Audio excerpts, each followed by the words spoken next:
see a lot of estate planning opportunities with it. There's what do you call it? An avatar. So we've got a couple, maybe they've acquired 5 to 10 rental properties. They do it all themselves. I'll ask them, who does your taxes? I do, it's easy. Who does your property management? I do, it's easy. Yeah. Who does your maintenance? I do, it's easy.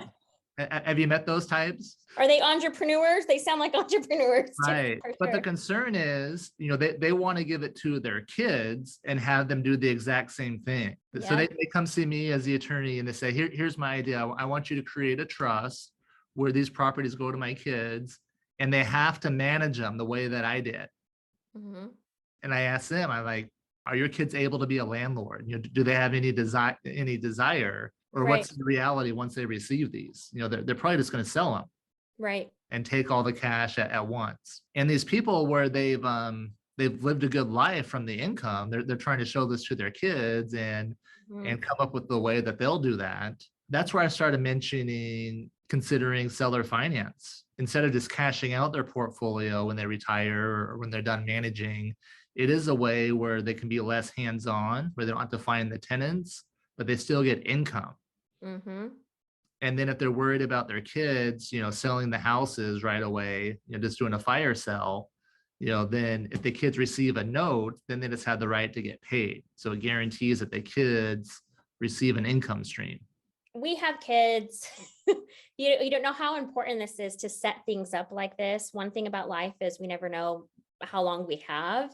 But one thing that I see, and I remember working on when I was in baking on the probate side, was to be able to take care of all of this before, unfortunately, those circumstances happen is everything, right? Because when people are getting back to the emotions, it's a hard thing, probate, sometimes it's an easy process and sometimes there's a lot of high emotions and grieving, all kinds of different things. There's a big spectrum of what that looks like, but what better way to take care of my children, your children, or people like that, to be able to give them that type of cash flow, and then structuring it with terms, like you said, so that they hold that note in deed of trust.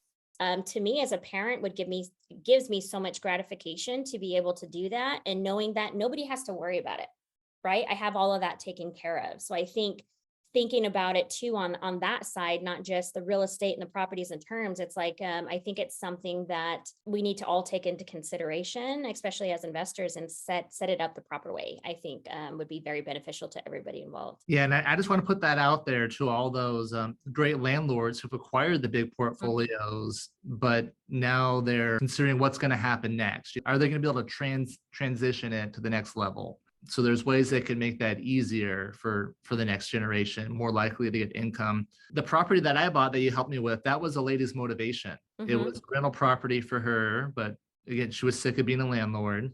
Mm-hmm. She wanted to get the highest price. That's why it was on the market for a while and didn't sell. So we structured a deal where she got a high price, but also where it creates the income.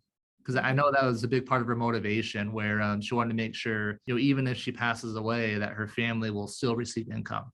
Yep.